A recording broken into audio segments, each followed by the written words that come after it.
football, bloody hell. But they never give in. And that's the winner. Welcome to American Red Devils podcast. I'm John. I'm Alex. And we're bringing you the best Manchester United news from this side of the pond. Woo, sir. How we doing? It's international break. The American Red Devils are enjoying themselves. We're back in the bunker.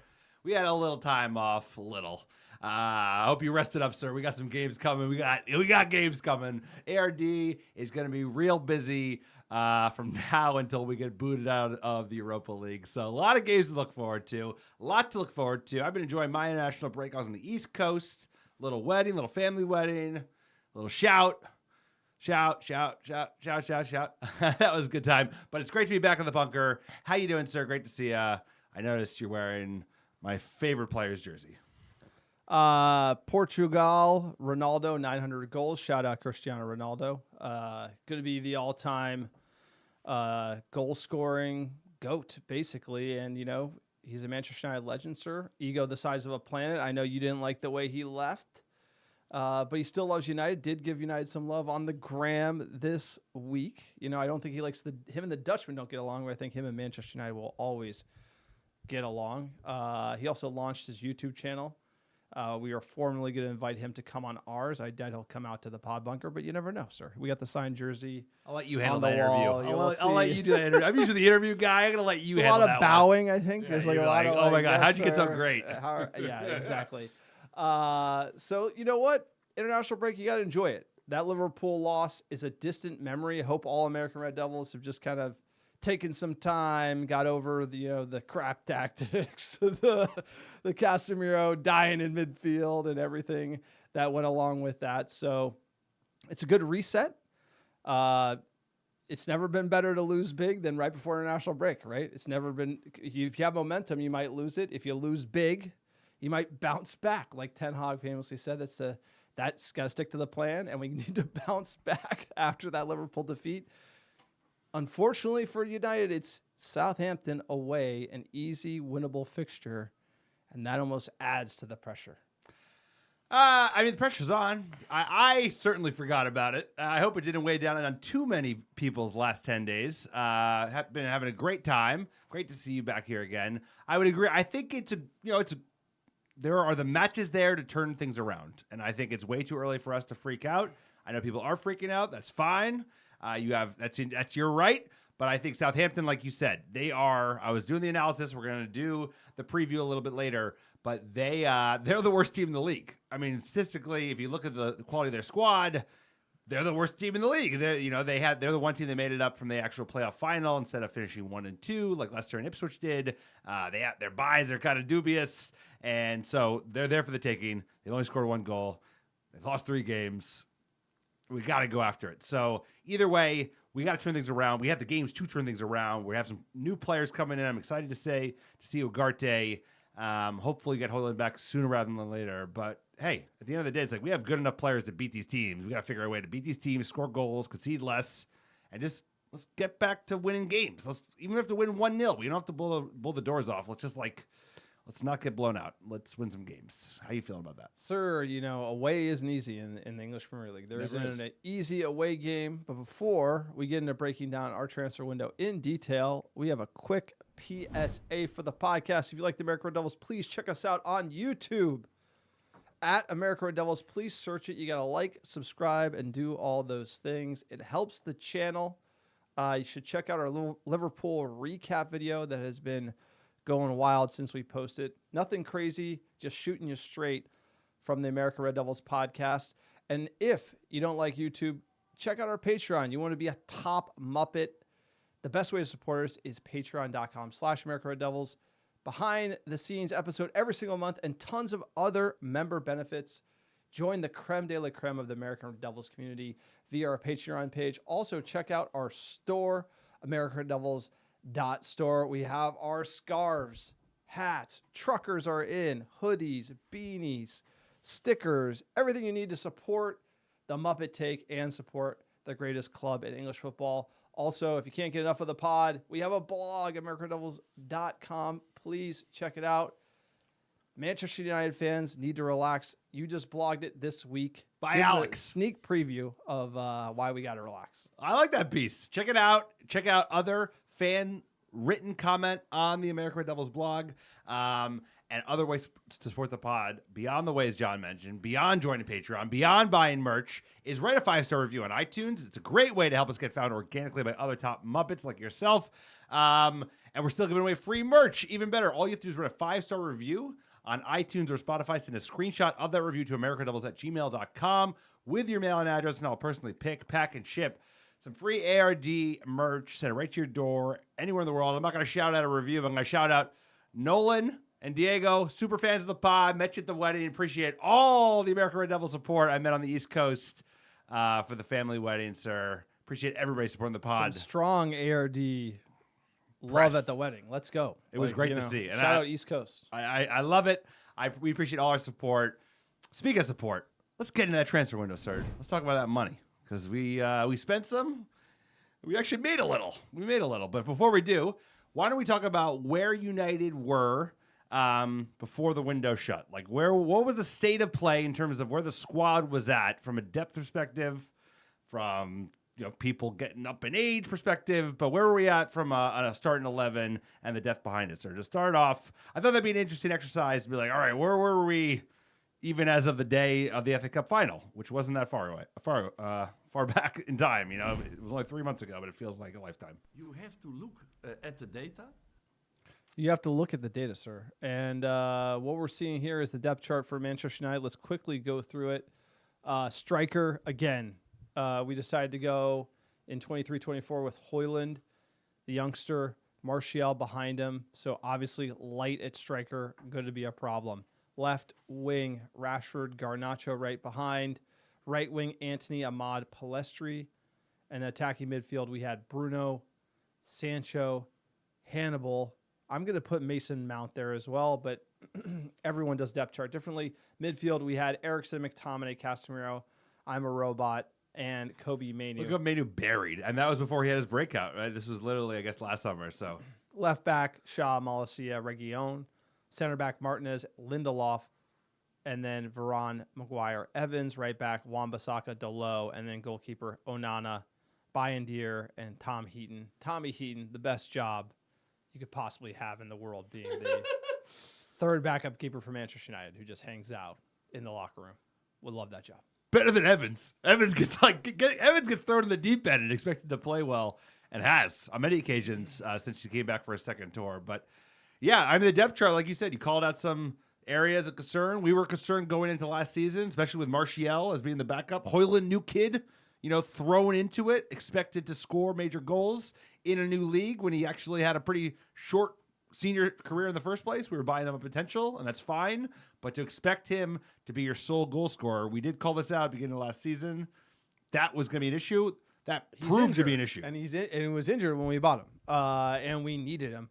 So here's the deal. Like, you can clearly see that on this depth chart, striker is a problem.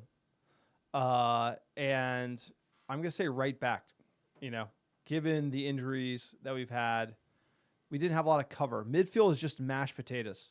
Like, you need like a starting midfield here, like Bruno and Mount. Again, that signing we brought in, it doesn't make sense why we signed Mason Mount for over $60 million. I like him as a player, but it just didn't make sense. So you're kind of going in with this midfield that probably has too many 10s, right?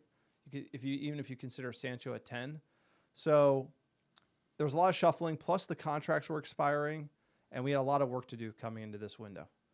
No, and like you said, I think the best way to put it, and that was probably the best categorization, the best word is like it was a mess. It was a mess. It was like all over the place. You have these young players that like shouldn't be there. Like, what's Hannibal doing in the mix? Obviously Kobe had it broken out. The center backs kind of like gives you concern, right? With obviously Varane's age, and then Lindelof just probably not having the quality we want. Evans being up there, so a mess. That was kind of where we headed into the season. Let's get into the ins and outs of this summer. We did a lot of business. I think for this, usually we start with the buying. That's usually what happens at Manchester United, because usually we do more buying than selling. This summer we did a lot more selling than buying, partly because we had a lot of dead wood to clear out, and we had to sell to buy, and we also We need to do, we're overturning the squad. This is long overdue. This is an exercise that hasn't happened in a long time. And let's get into it, sir, because we did a lot of deals this summer on the selling side. Yeah, but you also have to look at the contracts with 1 year on them. It's like Wan-Bissaka, Lindelof. There's a lot of, like, the dead wood was a lot of the contract rotation. So Ineos was going to either sell or renew or re-up some of these contracts. And that led to a lot of players moving out the door, right? When you have a proper director of football, what they're doing is trying to like align the contracts where you have like a young player locked up long-term. You have whoever's going to be the starter, like Luke Shaw, you should be locked up for 2 or 3 years. You have the replacement coming in behind. It's all layered from a contract perspective. And so a lot of the work Ineos was trying to do was get a lot of the deadwood contracts off the books. And looking at the incomings, or you want to go outgoings first? I'd prefer that just because we did so much work there. Like you said, players that maybe we normally would have been selling, maybe we wouldn't have been selling, but their contracts were an issue, like Scott McTominay. He had 1 year left, a player that I think a lot of United fans were, heavy-hearted with him leaving. Some people wanted him to stay because of his goal threat, because of his utility, obviously academy lad, but he was our highest selling fee of the summer, and he was in his last year of his contract, and he was academy, so it was pure profit from a financial fair play standpoint. So that's a great point. Should Scott McTominay been the highest price we got for a player? I would say no. We did let go cheap. We did sell cheap. We had to, but we had to. And for sure. That's really one of the things about United is this summer, before we just wouldn't sell, and now we actually were like, hey, let's just get these. We got to make moves, and we made moves. But to say Scott McTominay, looking at this list, is the most expensive player, I don't know. To me that just is bizarre. But he should have gone for more. No, 40 shouldn't have been 40 million if he had pounds. 2 or 3 years on the contract, he would have been more. Because he only had 1 year, I think that was the issue. So on the outs, we had Scott McTominay, Greenwood, Wan-Bissaka, Kambwala, Hannibal, Facundo, Alvaro went to Benfica, Donny went for $500K, like nothing. Varane free, Omari Forson free, Sancho free, Anthony, obviously Martial free, B-Dubs free, and Amrabat, his loan ended. It expired. So I think I don't regret really selling any of these players. The only one is probably Scott McTominay and Jadon Sancho in the context that we did not get another attacker in and where are the goals going to come from. That's my only comment on the outgoings. What do you think?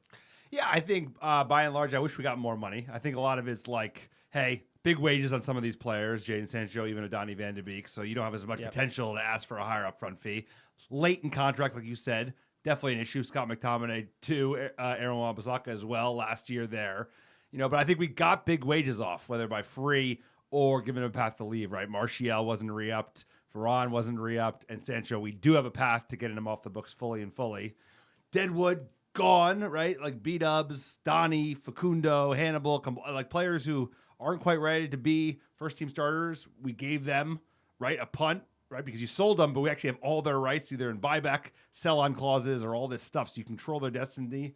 And then I just think, I think they did a pretty good job getting PR nightmares / issues and Mason Greenwood and Jadon Sancho out, even though those fees are lower, right? I think Mason Greenwood will go to another team for a lot more money, and we'll get a piece of that. And then Sancho, unfortunate that we're still paying his wages. I mean, that's my biggest kind of thing on that. I'm glad we foisted him to Chelsea. But I think they did a really good job of the selling. They got a lot of business. Like you said, we finally did deals, took it on the teeth. Remember that Donny van de Beek? Well, I was so happy we did that right at the beginning of the window just because we took a deal, even if it was not a great deal. You just got to get them off the books. You can't be paying players to do fucking nothing. No, totally. And the young players we did sell, we had buyback, sell-on clauses. That's huge. That's the first time we've ever seen that. Post-Woodward era, the total we made in sales, 103 million euros, 8 sales, 6 loans, a few loans that fizzled out. In total, 14 departures. You want to talk about the incoming, sir? Let's get the incomings. It was a much shorter list because it was, bigger buys. But we started with Leny Yoro, highly rated center back out of France. The 18-year-old was like a dead on to go to Real Madrid in the summer, and then United. You're killing me, Smalls. I mean, he got injured. It's just like, yeah, but this is a long play, bro. He's an 18-year-old, most highly rated center back in his position for like the U20 position. And yeah, it sucked that he broke his 5th metatarsal, but those type of injuries do happen. He came in with the issue. we signed him anyway, and then like immediately he was doing half days, and then we put him out for like full matches. I'm not talking about that, dude. I'm talking about like the actual. Yeah, but I gotta talk about that because it's part of bringing him in. It's like kinda like shiny new object, and it's gone. It's like you're killing me with this. United and just like injuring our players is just like brutal. Well, so they brought it in, then how did it's we like injure him? We bought him with a known injury. This is Ineos. Yeah, but you take a punt on it because it was us versus Real Madrid, and you need whatever. But then you don't play him in preseason if he's got an issue. Like you got to manage it. Like Højlund, the same thing. Like the issue with his injury and then not managing it. It's like we got to be. That's on the medical staff. But like I felt like United bottled this one because it was like you didn't hear about the issue. Then all of a sudden he gets hurt, and they're like, "Oh, he actually had an issue." That's just it's tough. We need him to play this year. He will, but. Tough start for Leny Yoro. And then Ugarte coming in, sir. You're a big fan. I just wanted to say, I thought it was a big statement signing for Euro. I agree on the things you just mentioned, but I just wanted to say that, like, I think Ineos, like, put a shot in the dark, and Omar, that was a big signing for the club. So anyway, Ugarte, I like this one. I think he's, like, very much the profile. I don't think he'll be the player playing as the 6 if we go toe-to-toe with Real Madrid in 3 to 5 years and try to win the Champions League final. I just think he is very much a destroyer. I think he'll be a very competent player for United. I think he'll be a fan favorite. I think fans will love Ugarte. But I do think we paid a little bit steep because they basically got all their money back, which pisses me off. But I think, maybe Ineos gave Qatar one. But that's the only thing I didn't like about it. Is like, I think we should have gotten him for 10 million less.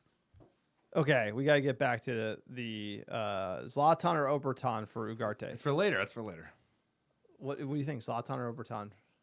Are we doing Leny? Are we going to do this now? Yeah. We're going through the list. Okay, Leny. I think Leny is going to be a fucking Zlatan. What do you think Leny's going to be? Sounds like he's Zlatan. Sounds like an Obertan based on you having all. I think Zlatan. And then Ugarte, what do you got? Zlatan or Obertan? For those who don't know, Zlatan being he came in, scored 20, obviously did very well. Obertan never hit the ground running, kind of Antony, if you will, 10 or 15 years ago. So you could say Antony as well. Way worse, because he spent like nothing. Poor Obertan, and he was supposed to replace but fucking it rhymes Cristiano with Ronaldo. Zlatan, so that's why we usually. That's what he did. And to be fair to Zlatan, he did one season and did his what knee. do you got? You got Zlatan, Obertan. He's gonna be he's my guy. He's gonna be a Zlatan, of course. For the price, he's gonna be an Obertan. That's my view. I think he's. Look,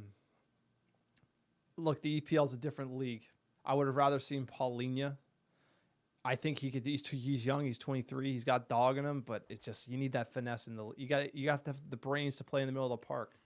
Scholes is not this imposing person, but he ran the midfield for United. De Ligt, you want to talk about him coming in? Matthijs De Ligt, obviously a player that our coach knows from the past, 25-year-old from Bayern Munich. This one was kind of a transfer saga, but luckily it didn't last as long as some we've seen. He was on high wages. Their new manager and company didn't rate him, so I thought United did decent business. He has an okay injury record. He's had some big injuries. He's got some miles on himself because he's broke out so young, but he's got leadership. I think he's a ball player. I will do very well. I think that's where Ugarte comes in to come bail him out. But I'm very pro on this signing. I thought we did a good deal, all things considered, given how good of a center back he is. We got to keep him fit, and we got to prove that he can stand up to the speed and physicality of the EPL, which is top notch, man. It's fast and physical, just the way I like it. So, what's your thoughts on Matthijs? He's looked good. He's young. It's hard to see. His career started kind of like a rocket ship to 200 million valuation. Now he somehow is at United on the cheap. So does he have the dog in him to find that next level or bring United to that title? I hope so. Dutch defenders are pretty good. We're getting him on a cut rate deal. So I think great bit of business from Ineos. But what do you think? Zlatan, Obertan, Matthijs De Ligt. You get to go first now, bro. I did 2 in a row. I'm going to say he's Zlatan. I'm going to go Zlatan, Matthijs De Ligt. He's going to be the starting center back for the next 4 to 5 years. Yeah, if that's the criteria, I'm going to call Obertan just to be your foil. Because, I think he's going to get injured a lot and, start asking for more and more wages. All right. Xerxes. Let's get into Xerxes, sir. 23-year-old Dutch, kind of false number 9, also plays as a 10. Out of Bologna, we signed him for 40 million euros, so 35 million pounds.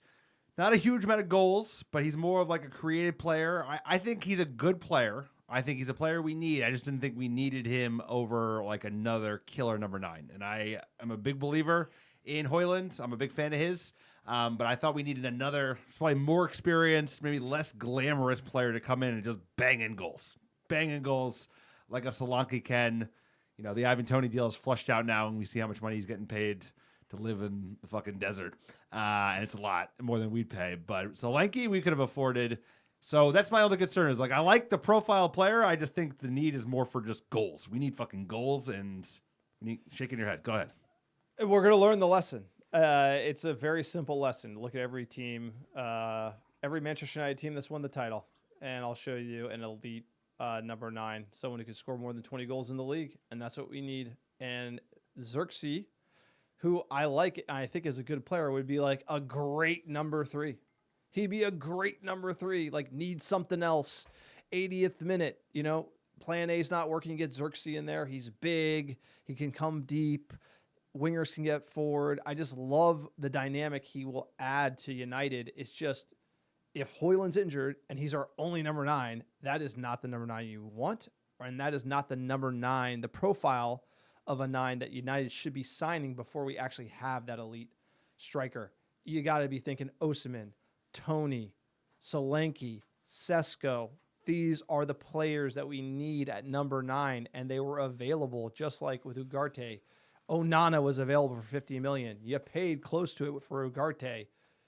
You need to be thinking EPL proven. Like, I need to get a guy who can get us 15 goals in the league, take some pressure off Højlund, then you bring in a Xerxes. And so I kind of feel like we did shoot our shot, and we only had one, and it's turning out to be Xerxes. I think that's because we couldn't deal Sancho on a permanent. And Ineos didn't know that at the time, but I think thinking about it now, you might have done a different deal for another number 9, because goals are going to really kill this team this year. And knowing that in the transfer window and not doing enough about it is going to be rough, because you saw the defending to start the season.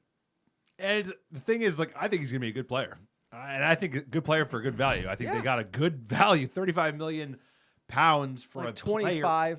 25, like, it's a little 25, bro. Where are you talking? You're talking in delirium. Like, no one is paying 25. You know how much money we paid his buyout, for the record. Like, which is not a lot. It was not a haggle. It was a which I think was a good value. Was all I'm trying to make is he's 23 years old.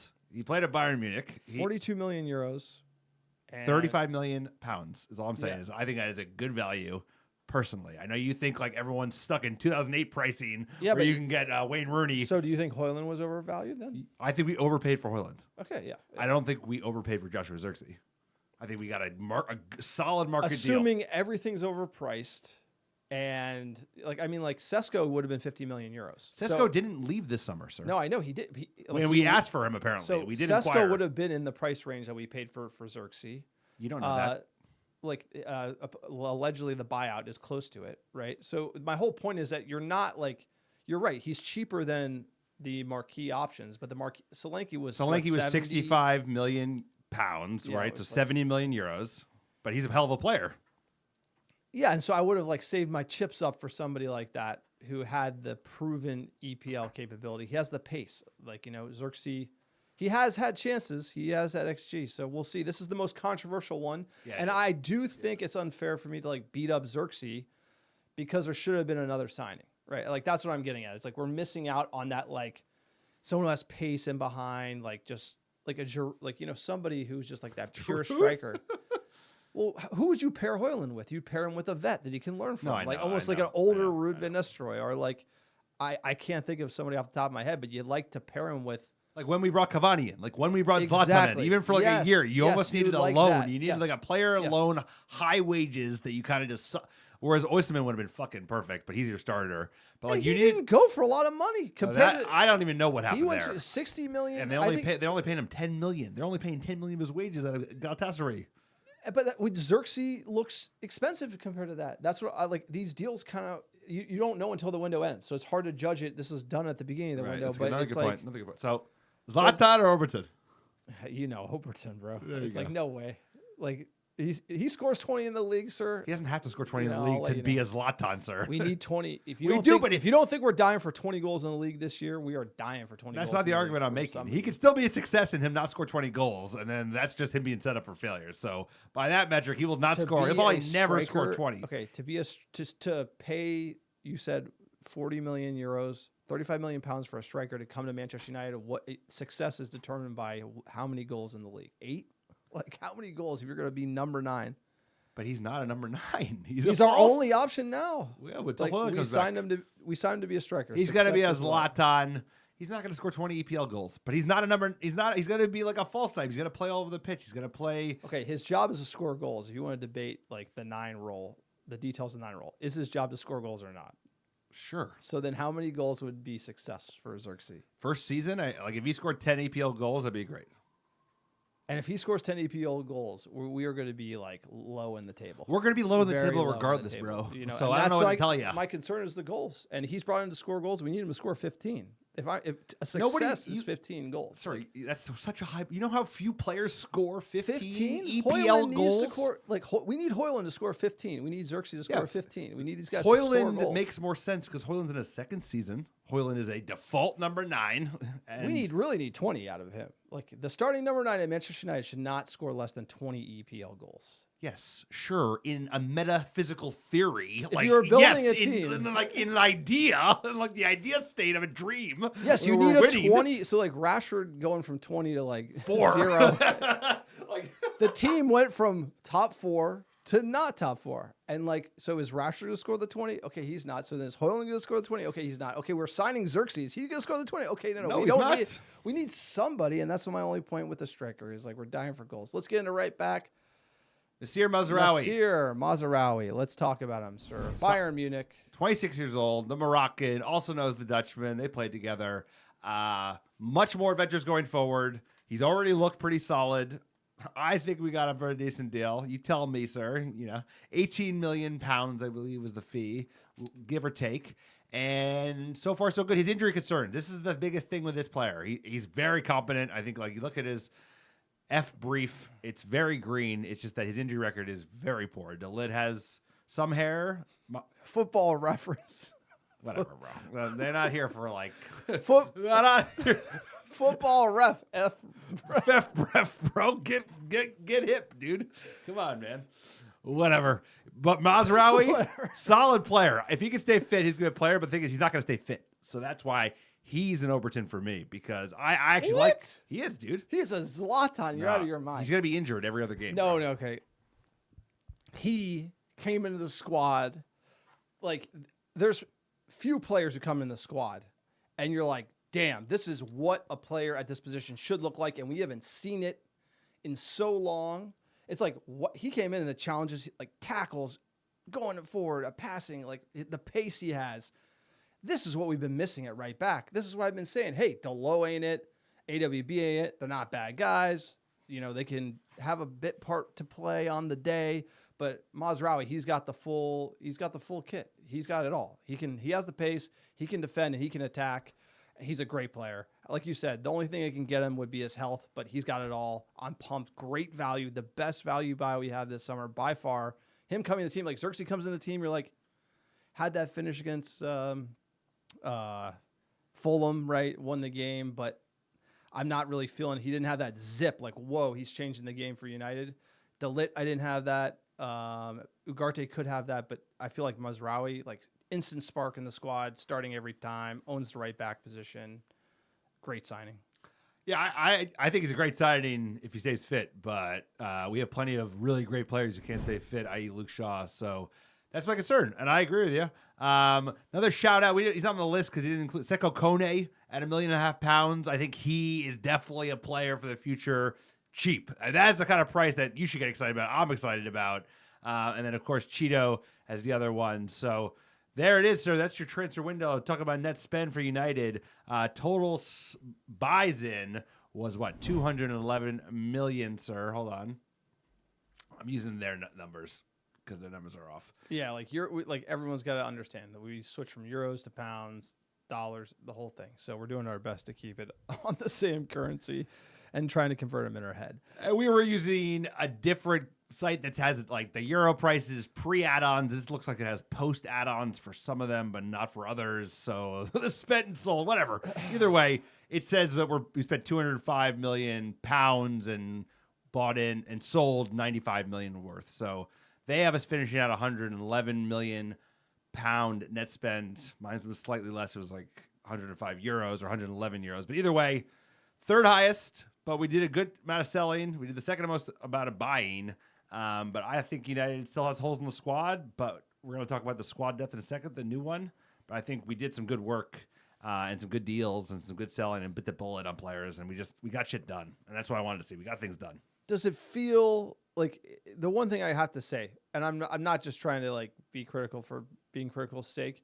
I think the issue with there were issues with this window and how it went down. Number one, Ashworth and Barada weren't in seat until like midway through. July so 1st. Like, to be honest, it was a sprint. The biggest thing that they did was they were able to close multiple deals at the same time. Like, we have never seen that from United. So had like tons of people staffed up. They were doing all these different deals. The one thing you can knock them for, we sold cheap and we overpaid. I think we probably overpaid for Leny. We probably overpaid for Ugarte. Those larger deals, plus not being able to get Sancho off the books completely with this weird deal with Chelsea, I didn't like as much. So could have sold maybe 40 million pounds more, squeezed out 40 million pounds. That would have helped us get another attacking player in. But that's a high bar to grade against. It doesn't feel like we were we spent the second most amount of money on transfers when you look at our roster. So it's another big investment from United. And we need results. We need European football.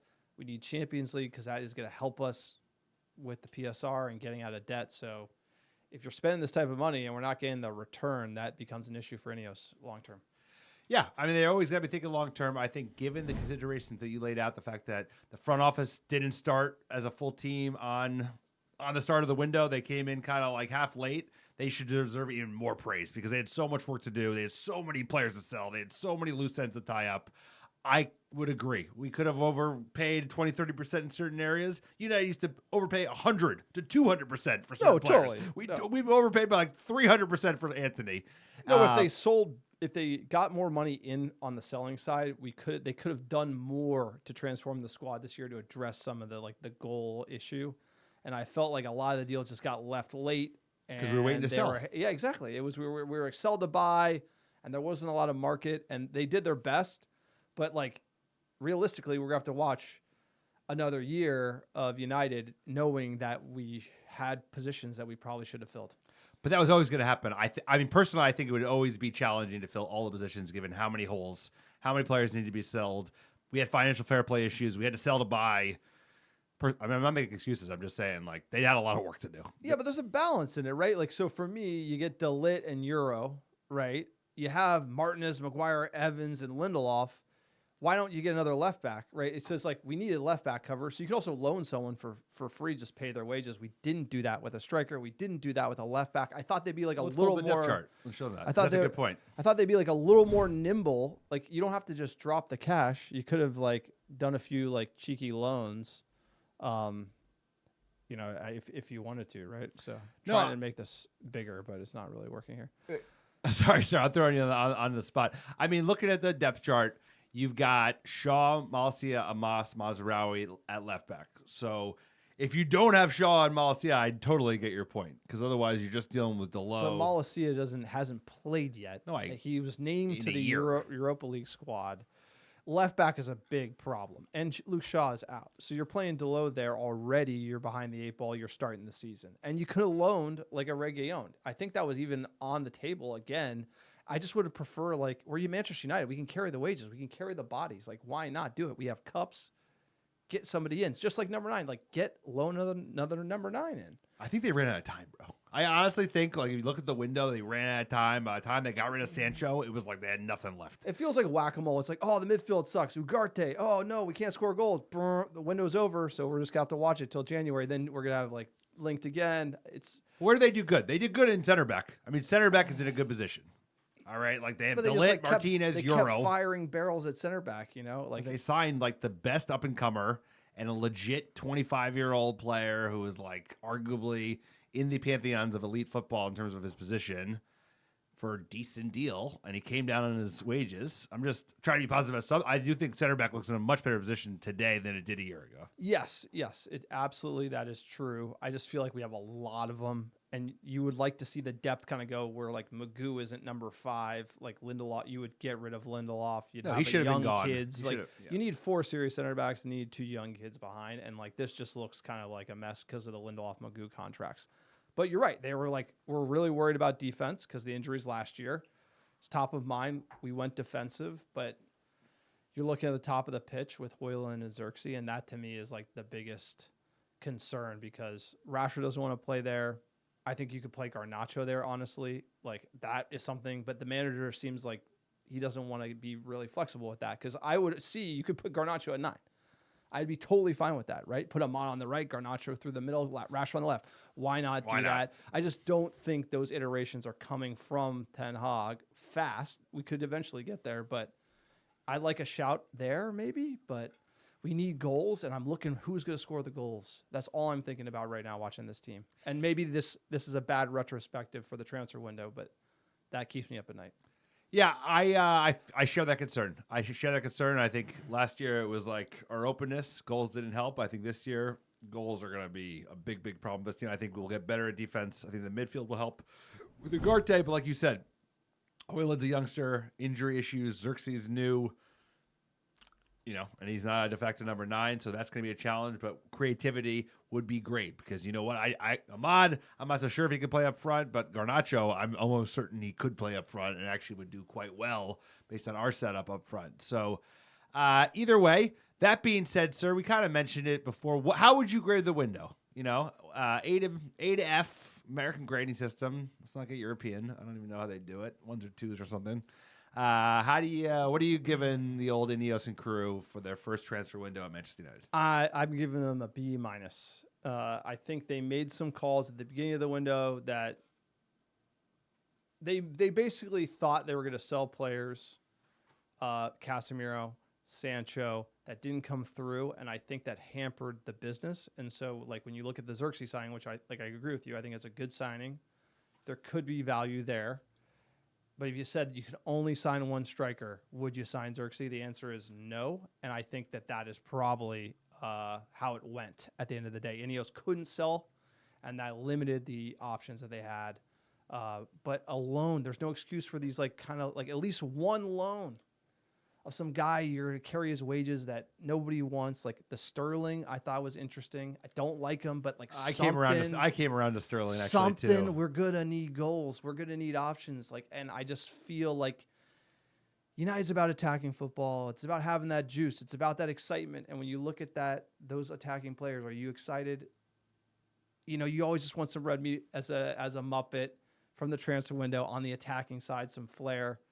And we just didn't get that in the stew this year. So, maybe it's tasting a little flat to me. Let's see how it matures over time.